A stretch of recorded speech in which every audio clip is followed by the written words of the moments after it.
넷째 주일을 맞이하고 또 성천주일을 맞이했습니다. 대강절 넷째 주일이 우리들에게 주는 은혜는 바로 사랑입니다. 사랑하면 누가 떠오르나요? 예수님. 그리고 예수님 하면 사랑입니다. 사랑이 뭐 더 설명할 필요가 없죠. 예수님께서 우리를 진짜 사랑하시는 분이시라는 것이 무엇으로 증명되었습니까? 바로 이 땅에 오신 것 그 자체, 그리고 십자가. 사실 그거면은 사랑이 다 이해가 되고 설명이 됩니다. 그래서 우리가 그 사랑을 받아서 이 땅 가운데 소망 없는 이 땅 가운데 소망을 얻고 하나님을 아버지라고 그러고 주님을 주님으로 부르는 은혜를 누리면서 살고 있는 것 아니겠습니까? 그래서 이 사랑을 알면, 이 사랑과 은혜를 깨닫게 되면 우리가 이런 고백을 할 수밖에 없어요. 우리에게 주신 두 번째의 삶, 다시 죽었다 살아나는 그 부활의 삶 속에서는 우리가 해야 하는 게 단 한 가지밖에 없구나. 바로 사랑만 하면서 사는 것. 여러분, 사랑만 하면서 살면은 해결되지 않을 문제가 어디 있겠어요? 사랑만 하면 다 해결됩니다. 사랑으로 해결되지 않은 문제가 없어요. 그리고 어떤 분들은 사랑을 열쇠, 키라고 이야기하기도 해요. 왜냐하면 사랑으로 모든 것을 풀고 열 수 있기 때문에, 해결할 수 있기 때문에. 그런데 사실 예수님께서 우리에게 보여주신 사랑은 어떤 키가 아니에요. 그냥 그 키보다 더 커요. 왜냐면 다 덮어버릴 수 있거든요. 그러니까 사랑은 어떤 문제를 해결하는 도구가 아니라 그냥 다 덮어버리는 거예요. 덮어버리는 거. 덮어버림으로 다 용서하고 이해하고 사랑하는 거예요.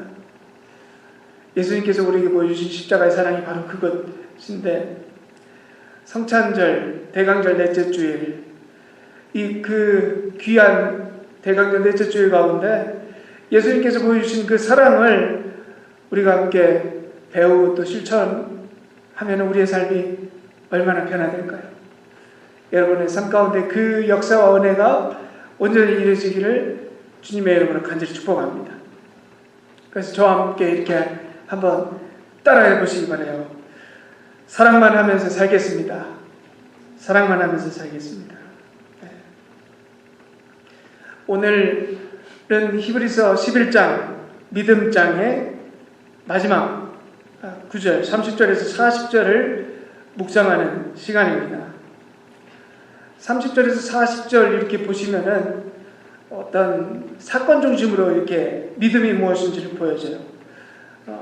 처음에 요단강을 건너서 약속의 땅에서 들어갔던 그 믿음을 설명을 하고, 그리고 수많은 이적과 역사들 이름을 쩍쩍쩍쩍 대면서 말씀을 하고, 그리고 약속의 땅에 들어가서 여리고성을 무너뜨렸던 그 역사, 전쟁하지도 않고 이겼다는 역사, 그리고 기생나합 하나님 믿음으로 정탐꾼을 숨기고 또 구원받았던 그런 놀라운 구원의 역사, 그런 걸 쫙 설명하고 있어요.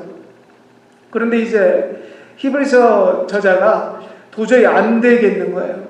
왜냐하면 이제 모세를 넘어서 약속의 땅으로, 가나안 땅으로 들어와서 누렸던 하나님의 역사와 은혜, 믿음으로 누렸던 그 은혜들이 너무나 많은 거예요. 그래서 이렇게 말씀을 해요. 내가 무슨 말을 더하리요? 이렇게 해요. 그러니까 너희들도 다 알잖냐 그 말씀이죠.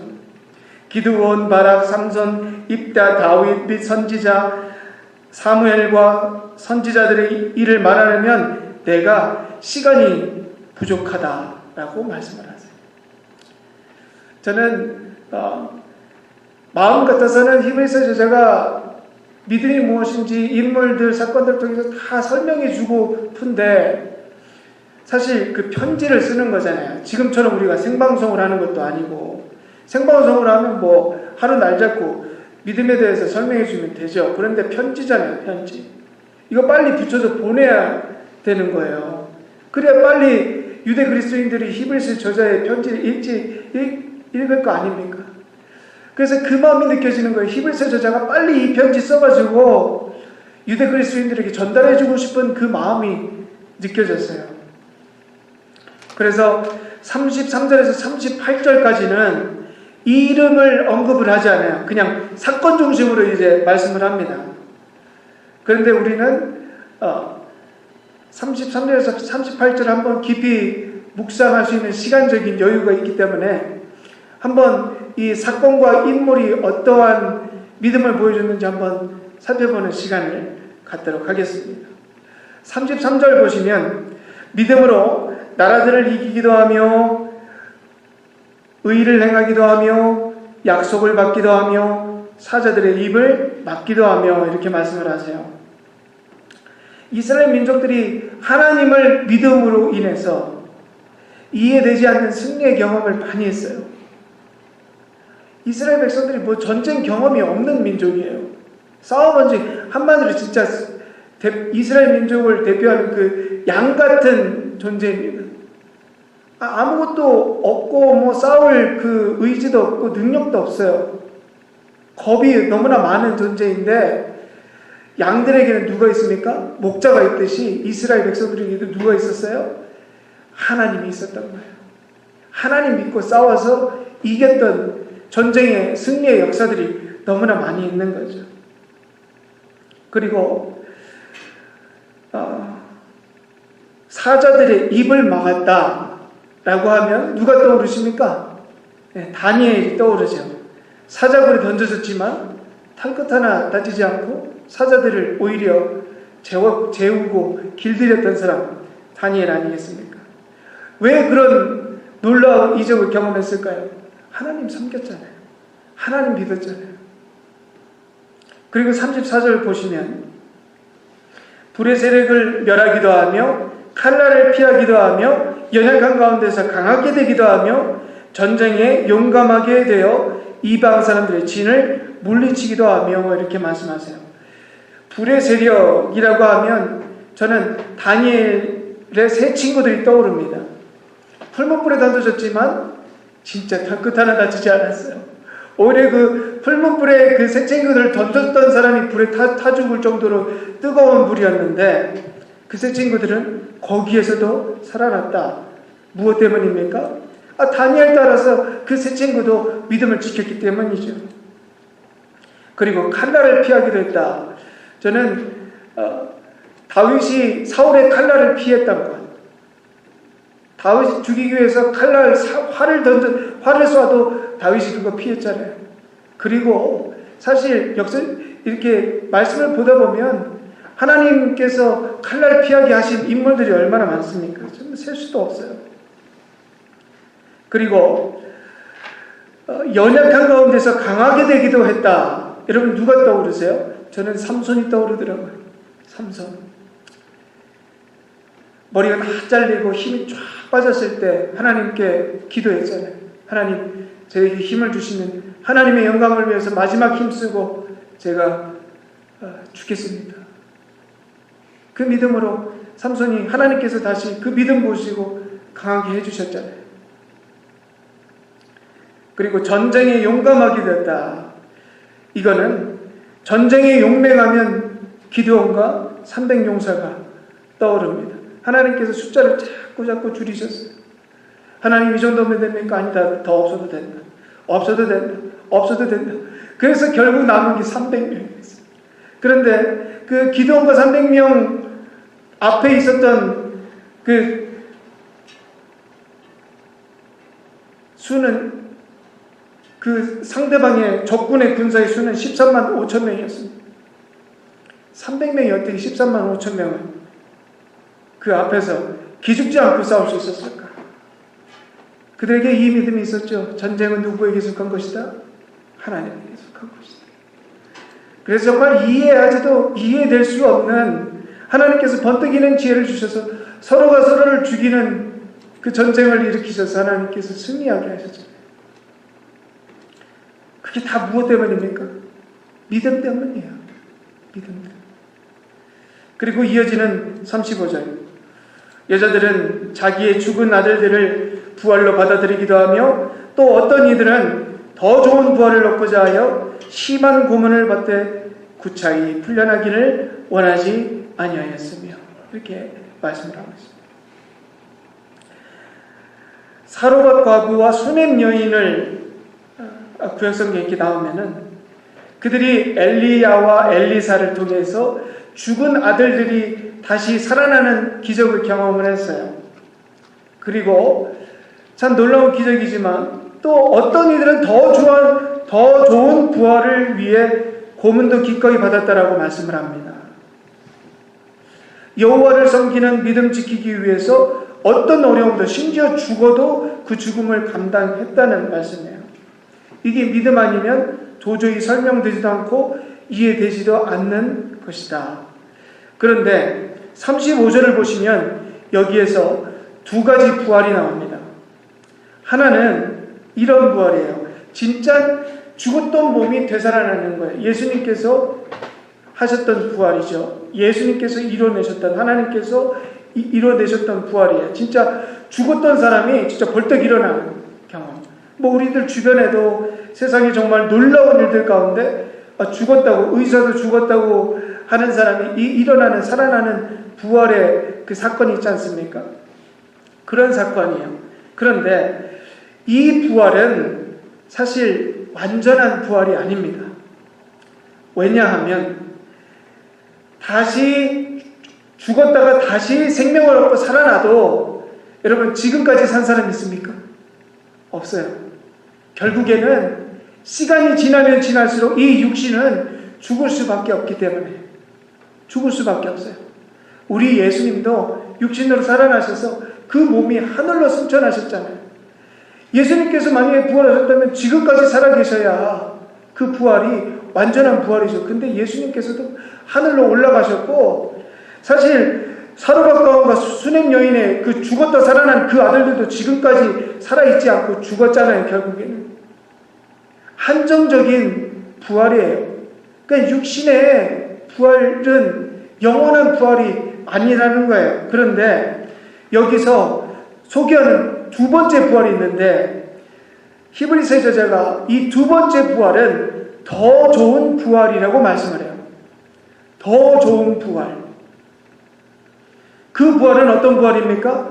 영원으로 넘어가는 부활이에요. 영원으로 넘어가는 거예요. 여러분, 우리에게 부활이 약속되어 있습니다.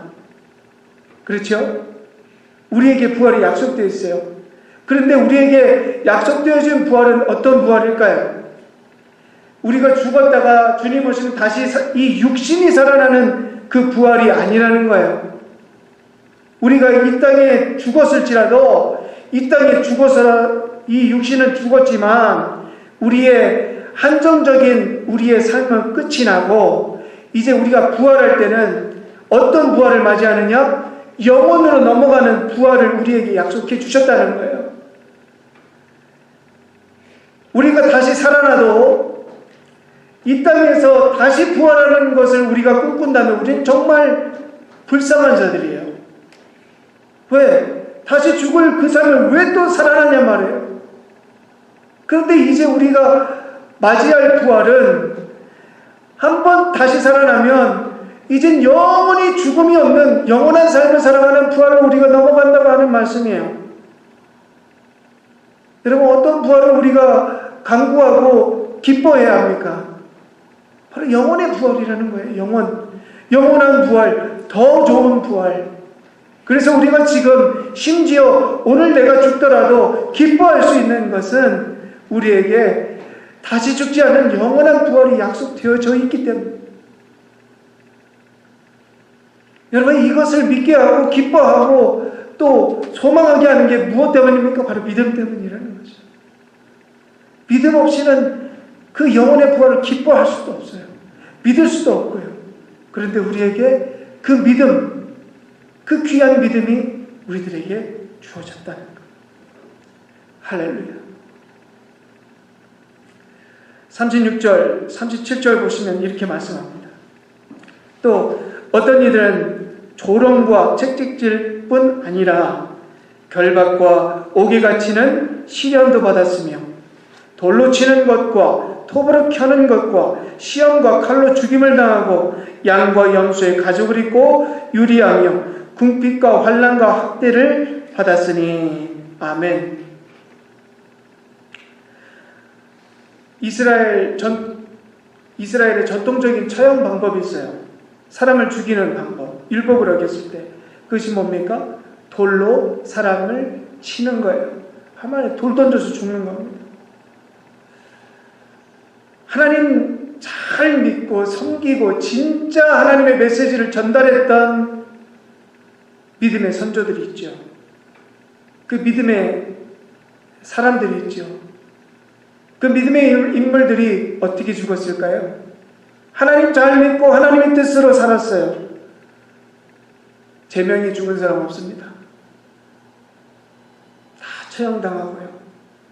다 옥에 갇히고요. 매 맞고요. 그게 구약 성서에 그대로 기록되어 있어요. 그런데 반대로 하나님의 뜻을 전하지 않고 하나님의 명령을 거부했던 거짓 선지자들, 어떤 대접을 받았을까요? 사람들에게 이해되지 않지만 높임을 받았어요. 사람들에게 인정받았어요. 그런데 그들이 한 가지 피할 수 없었던 것, 하나님의 심판. 그들이 과연 지금 어디 있을까요? 어디 있을까요? 이 땅에서는 그 수많은 금은보와 명예와 이 세상 것들을 누렸지만 지금 결국 어디 있냐 말이에요. 그런데 진짜 하나님의 말씀을 전하고 따랐던, 회개의 촉구를 했던 예레미야, 우리야 선지자, 엘리사는 돌로 맞고 톱으로 썰리고 칼로 죽임을 당합니다. 질문이 자연스럽게 나오죠. 어떻게 하나님 잘 믿는데 이렇게 인생이 되냐 말이야. 하나님 잘 믿으면 복 받아야죠. 그게 우리들의 믿음 아닙니까? 그게 우리들의 소망이잖아요. 그런데 하나님의 말씀 안에서는 진짜 하나님 잘 믿고 하나님 따르면 왜 고난이 있다고 얘기할까요? 왜 그걸 지우지 않았을까?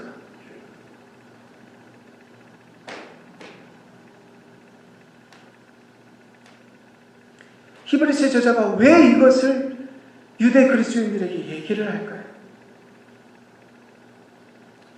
그러면 히브리서가 말하는 하나님 진짜 잘 섬기면 너희들 삶 진짜 힘들다, 고난이다 말했을 때 이 말씀을 받는 유대 그리스도인들이 뭐라고 생각했을까요?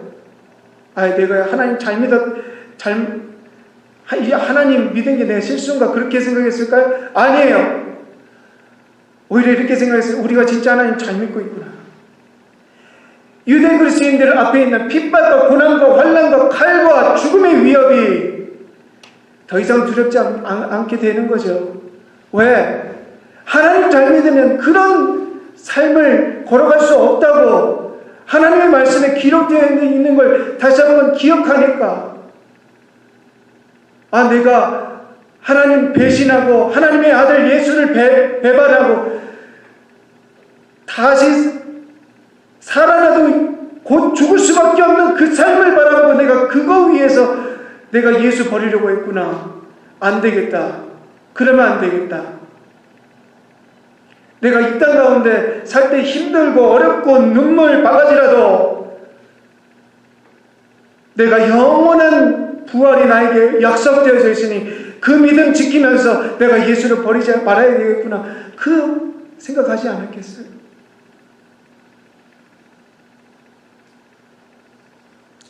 여러분, 우리에게도 동일하게 주시는 말씀이에요. 여러분, 예수 잘 믿으면서 힘들고 어렵고 그러면은 내가 잘못 믿는 게 아니에요. 오히려 잘 믿는 거예요. 왜 예수 믿으면은 모든 게 잘 돼야 예수 잘 믿는, 누가 그렇게 얘기합니까? 성경에서 누가 그렇게 얘기해요? 말씀을 이상하게 풀고 말하는 사람들이 잘못 심어준 믿음 아니겠습니까? 우리의 삶과 어려움, 정말 잘 믿는다면 그 어려움조차도 믿음으로 이겨야 되는 거 아니겠습니까? 왜 세상적으로 풀려고 하고 세상적으로 해결돼야 그 문제가 넘어가는 것 같다고 얘기하고, 하나님께서 결국에는 그 모든 것 다 갚아주시고도 남는 크신 은혜와 사랑, 부활의 영광을 우리에게 주실 건데, 그거 잠깐 힘들다고 하나님 버리고 하나님께 따지고 심지어 욕하고 믿음을 버린다고 한다면 우리 믿음 그거 참 어떻게 해야 할까?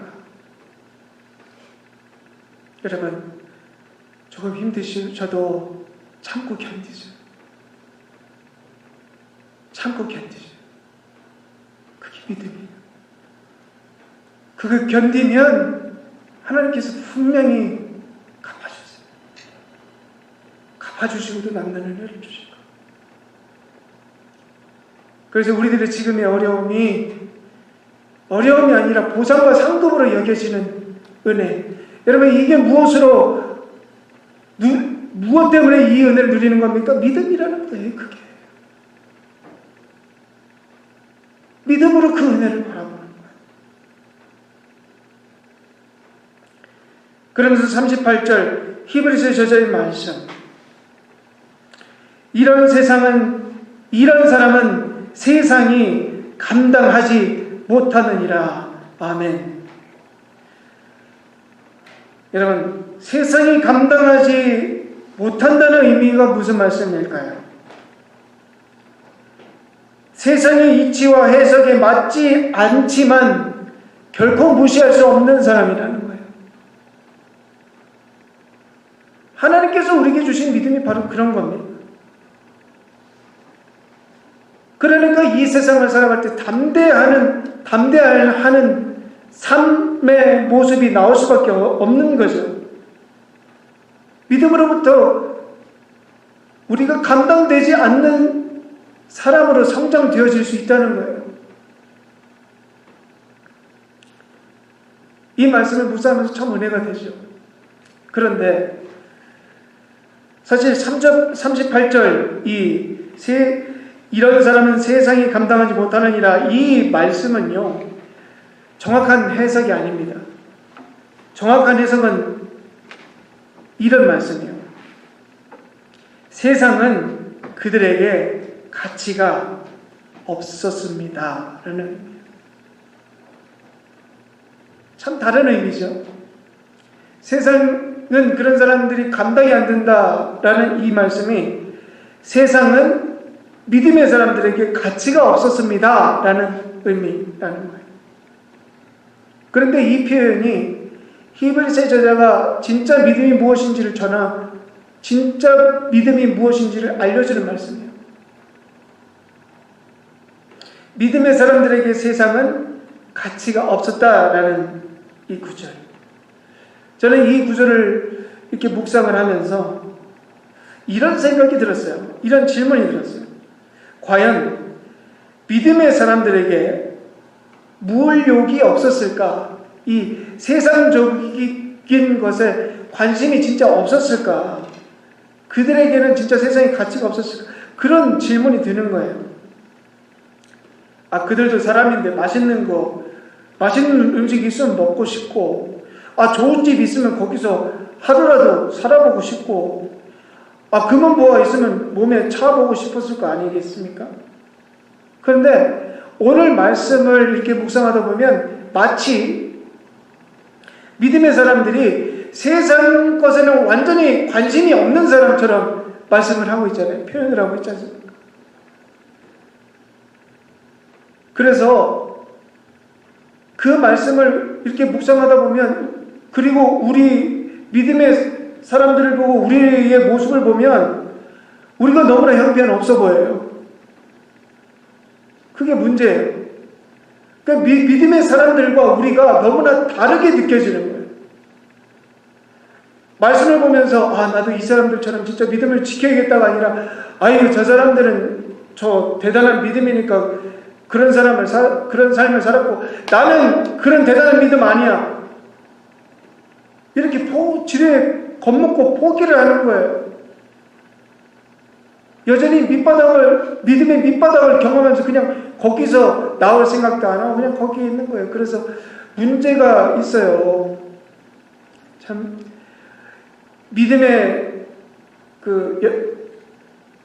수가 오래 지나도 믿음이 자라지를 않는 거예요.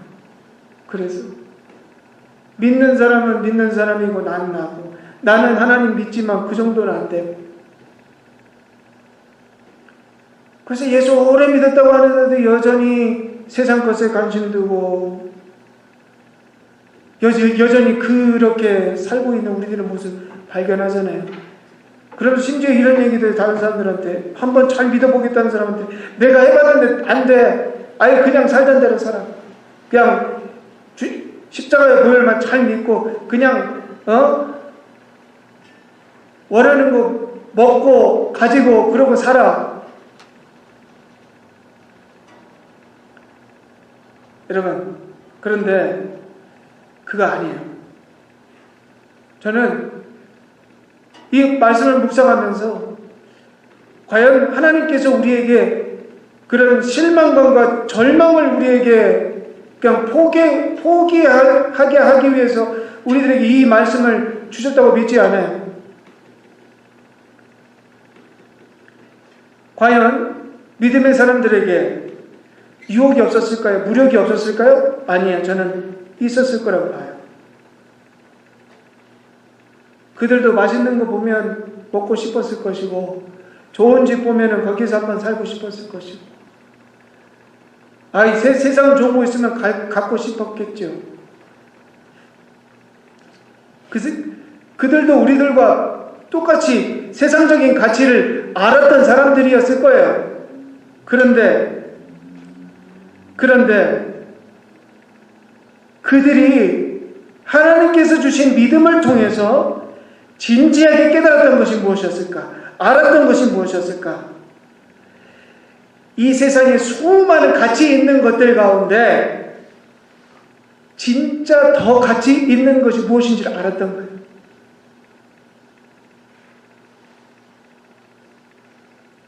여러분, 세상에 가치 있는 것들이 있어요. 다 가치가 있어요. 그런데 거기서도 더 가치 있는 것들이 있죠. 더 가치 있는 것을 더 귀하게 여기잖아요, 우리가.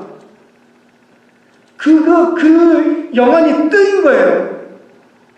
세상을 보면 세상에 가치 있는 것들, 진짜 높은 가치들이 있는 것들이 있는데 그것보다 더 가치 있는 것들을 바라보는 거예요. 그러니까 이 세상 것들이 가치 없는 것처럼 여겨지는 거예요. 왜? 더 가치 있는 것들을 봤거든요, 이제. 더 가치 있는 것들.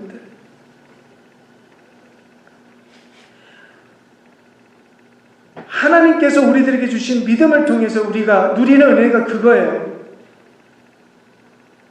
세상에 있는 가치 있는 것들 중에 더 가치 있는 것을 발견하는 것. 그러면 우리의 삶이 바뀌어요. 변화된단 말입니다. 가치 있는 것들 가운데 더 가치 있는 것을 계속 발견하는 것. 여러분, 우리 이거 언제까지 해야 될까요? 죽을 때까지 하는 거예요. 죽을 때까지. 우리가 껐떡하면 세상적인 가치에 눈이 돌아갈 때, 눈이 관심이 갈 때 정신 차리고 더 가치 있는 것을 바라는 것. 믿음이에요, 그게. 그러면 더 가치 있는 것이 무엇인지 궁금하시죠? 더 가치 있는 것을 결정하는 것이 분명히 있는데 그것이 뭐냐? 영원성이에요. 영원성. 이것이 영원하냐, 영원하지 않느냐? 더 가치 있는 것은 영원해요. 집 가치 있죠. 주식 가치 있어요. 여러분, 사업 가치 있어요. 우리들의 목동아리도 가치 있어요. 그러나 영원하지 않아요. 100년도 안 가요. 여러분, 다이아몬드가 영원할까요? 1000년 가도 여러분, 결정적으로 내가 다이아몬드, 세상 사람들이 말하는 영원한 다이아몬드를 내가 가지고 있어도 죽으면 어떻게 돼요? 놓고 가야 돼요. 죽을 때 다이아몬드 가져가는 사람이 있어요? 없어요. 다 놓고 가야 돼요. 그런데 내가 죽어서라도 가져갈 수 있는 게 있어요. 그것이 뭐예요? 믿음이에요, 믿음. 믿음 하나는 내가 가지고 갈 수 있어요. 그래서 믿음이 더 가치 있는 거예요. 왜? 영원하니까 내가 죽어서라도 가져갈 수 있는 것이기 때문에.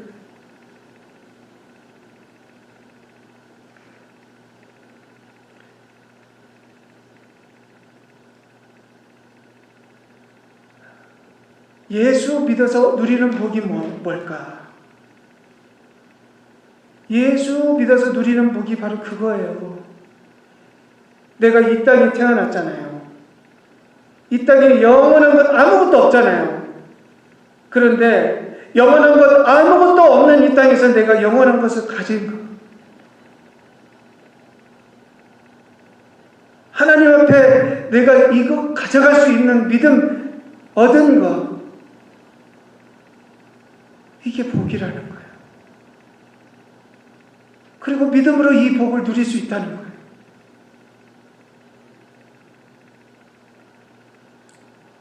이것을 알고 지금도 더 좋은 것을 선택하고 지금도 더 좋은 것을 바라고 소망하고 기도하는 것.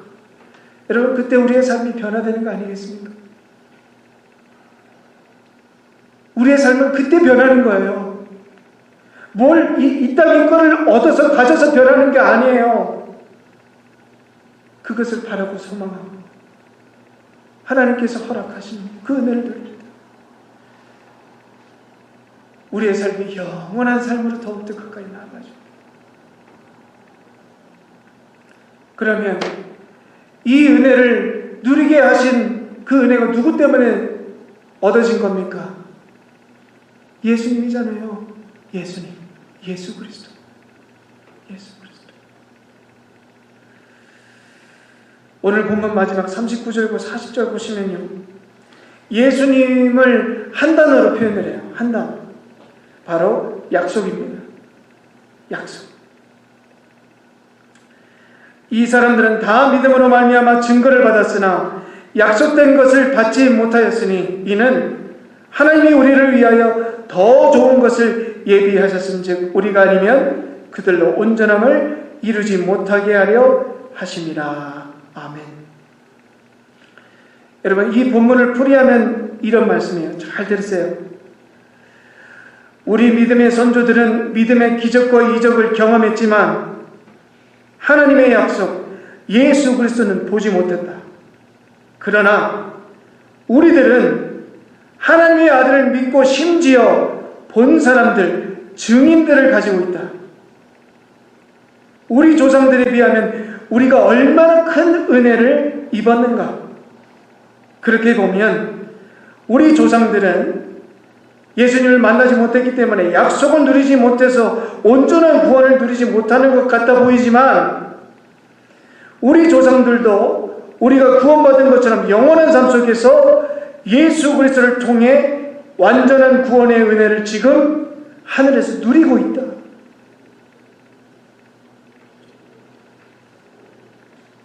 여러분, 이 말씀의 핵심, 구원은 오직 예수 그리스도만을 통해 온전해진다.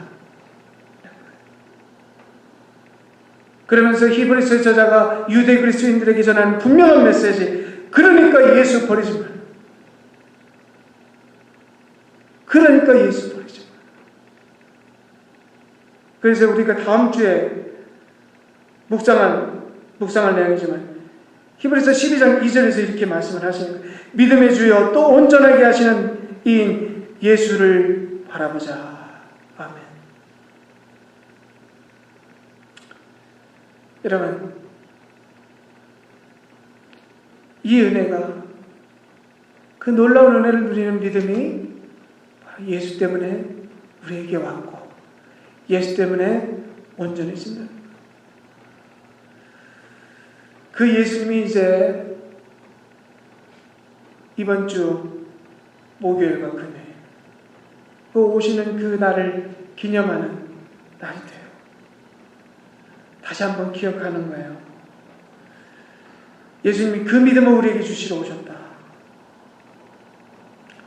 세상 사람들이 볼 때는 우리의 믿음이 허망한 것처럼 보이지만 절대로 허망한 게 아니에요. 그것을 모르는 그들이 정말 불쌍한 거예요. 불쌍히 여겨야 해요, 우리가. 그래서 우리가 진짜 잘 믿어야 되는 거예요. 왜? 우리들 믿음을 통해서 그들도 변화해줍니다. 하나님께서 그들에게도 믿음 주시기를 원해. 그들을 위해서도 주님께서 오신 거예요. 왜? 더 좋은 이 땅의 것을, 이 땅에서 더 좋은 것을 발견하게 하시기 위해서. 영원한 삶으로 들어갈 수 있는 그 믿음을 그들에게도 주시기 위해서. 우리에게 주신 그 믿음을 우리가 더 가치 있는 삶이 되었습니다. 여러분, 기쁘시죠? 그 기쁨과 감사함으로 그 사랑을 다시 한번 누리는 거예요. 이번 한 주간도 그 기쁨과 사랑의 은혜가 저 여러분의 삶 그리고 가정 가운데 온전히 누려주시기를 주님의 이름으로 축복합니다. 아멘. 기도하시겠습니다.